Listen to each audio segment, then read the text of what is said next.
नमस्कार, मैं रुचि। आप देख रहे हैं TTN 24।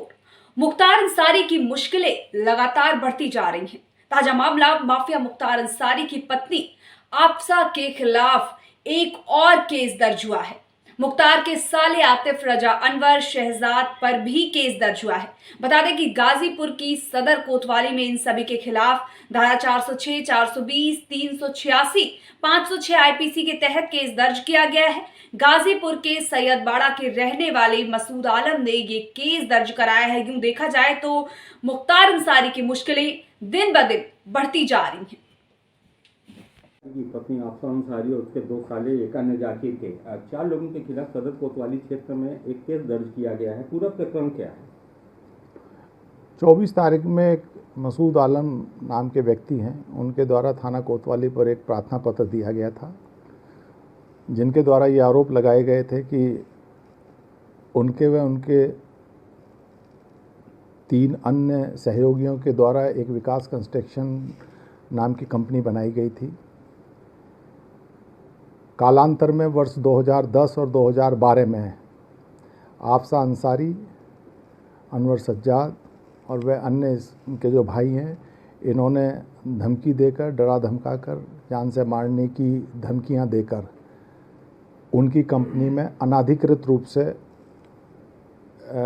कब्जा कर लिया था और उस कंपनी के जो भी एसेट्स थे, जो उनके द्वारा बताया गया है कि मसूद आलम के करीब 76 लाख रुपए थे, वह अन्य के मिला के करोड़ों रुपए थे, उस पर भी इन लोगों ने एक्सटॉर्ट कर लिए थे। इसी को लेकर उनके द्वारा एक प्रार्थना पत्र कोतवाली में दिया गया था।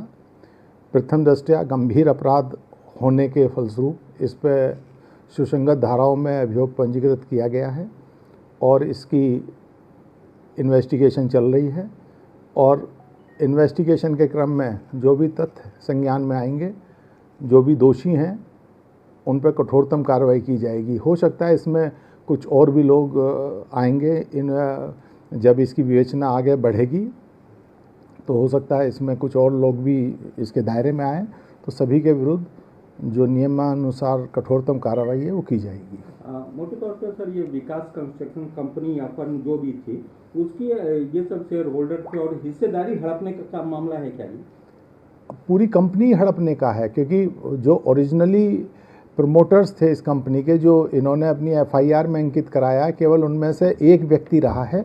बाकी सबको गलत तरीके से, क्योंकि किसी भी कंपनी में डायरेक्टर्स की अदला बदली की एक निश्चित प्रक्रिया होती है, उस निश्चित प्रक्रिया का भी पालन नहीं किया गया है।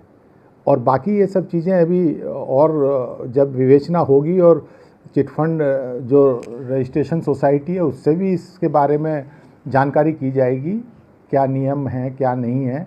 लेकिन प्रथम दृष्टया नियम विरुद्ध जाके उसके जो भी कंपनी की मालिकाना हक है वो छीना गया है एक तरह से।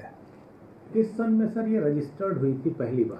ये जो इन्होंने प्रार्थना पत्र में हुई थी पहली बार, ये जो इन्होंने प्रार्थना पत्र में लिखा है, 2007 में ये रजिस्टर्ड हुई थी और 2010 और 2012 में इसके डायरेक्टर्स बदले गए हैं अनाधिकृत रूप से, जो हर तरह के दबाव दे के, प्रलोभन दे के, धमकी दे के, ना केवल मैं जो बताया, ना केवल कंपनी में कब्जा किया बल्कि उसके पूरे एसेट्स जो थे, करीब 2.5 करोड़ रुपए उनके द्वारा बताए गए हैं, 2.5-3 करोड़ों रुपए, वो भी इन लोगों के द्वारा साजिश करके हड़प लिए गए और इन्हें तरह तरह की धमकियां भी दी गई हैं।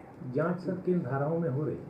सुसंगत धाराओं में लिखा गया है, जो उसके FIR के हिसाब से बनी है, एक्सटॉर्शन वगैरह की धाराएं हैं, गंभीर प्रकरण है। तो इसमें क्या मुख्तार अंसारी के परिवार की जो उनकी पत्नी और उनके सालों पर भी कार्रवाई?